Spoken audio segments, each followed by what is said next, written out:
গরুর নাম রাখা হয়েছে লালু বাবু। লালু বাবুর নাম রাখা হয়েছে, রংটা লাল, এই জন্য লালু বাবুর নাম রাখা হয়েছে।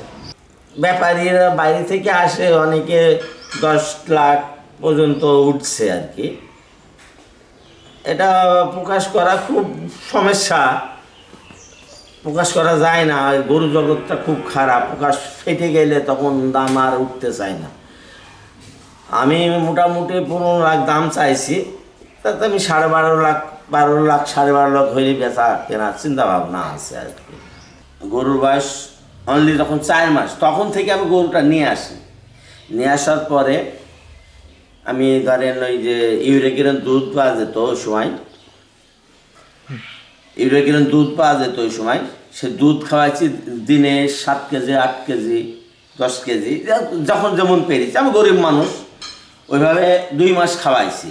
খাওয়ানোর পরে যখন 6 মাস, এই ঈদে জামা জুতো অ্যাক্সেসরিজের ডিসকাউন্ট।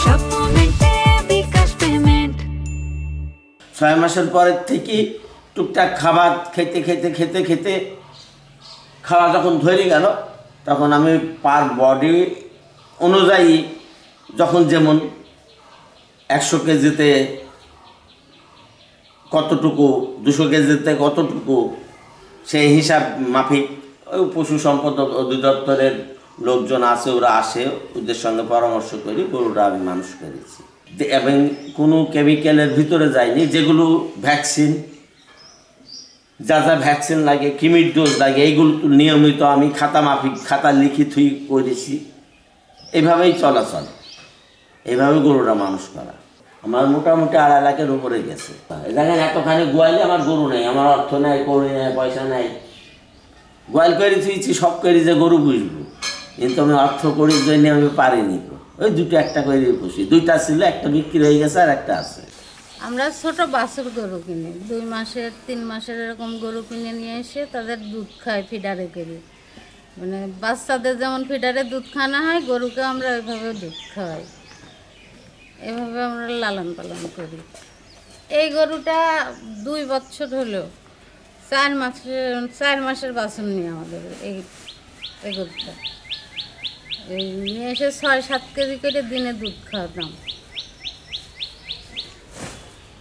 যখন বাইরের লোক এসে দেখে এত বড় গরু আমরা দেখিনি, তখন আমার খুব ভালো লাগে, আমার খুব আনন্দ হয়। সবাই বলে যে ওদের বাড়িতে একটা গরু আছে, বড়, অনেক বড়, তখন আমার খুব ভালো লাগে। উপজেলা প্রাণী সম্পদ দপ্তর ভেটেরিনারি হাসপাতাল মেহেরপুর সাথে আমি ভেটেরিনারি ফিল্ড অ্যাসিস্ট্যান্ট সম্প্রসারণের দায়িত্বে আছি। আমরা তাকে সবসময় সহযোগিতা করি, সময় মতো এই আমাদের যে ভ্যাকসিনগুলো আছে সেই ভ্যাকসিনগুলো দেওয়ার পরামর্শ দিই, এবং প্রতি 3 মাস পর পর কৃমির ওষুধ খাওয়ানোর পরামর্শ দিই। আমরা ভিটামিন খাওয়ানোর পরামর্শ দিই, এবং লিভার ভালো না হলে গরু বড় হয় না, সেই জন্য লিভার টনিক খাওয়ানোর পরামর্শ দিই। এছাড়া অন্য অন্য পরামর্শ এবং সহযোগিতা করে আমরা হেল্প করি। যেটা আমরা নিজেরা খেতে আমাদের কোনো শারীরিক কোনো অসুবিধা হয় এমন ধরনের কোনো সাজেশন আমরা দিই না। আমরা মোটা তাজার গরুকে সাজেশন দিই সঠিকভাবে কৃমিমুক্ত করা, এবং কৃমিমুক্ত করার পরে তাকে একটু যত্ন সহকারে খাওয়ানো, কিছু দানাদার খাদ্য, কাঁচা ঘাস, এবং প্রতিনিয়ত তাকে গোসল করানো, এটাই আমাদের পরামর্শ থাকে। এর বাইরে কিন্তু আমরা কোনো পরামর্শ দিই না।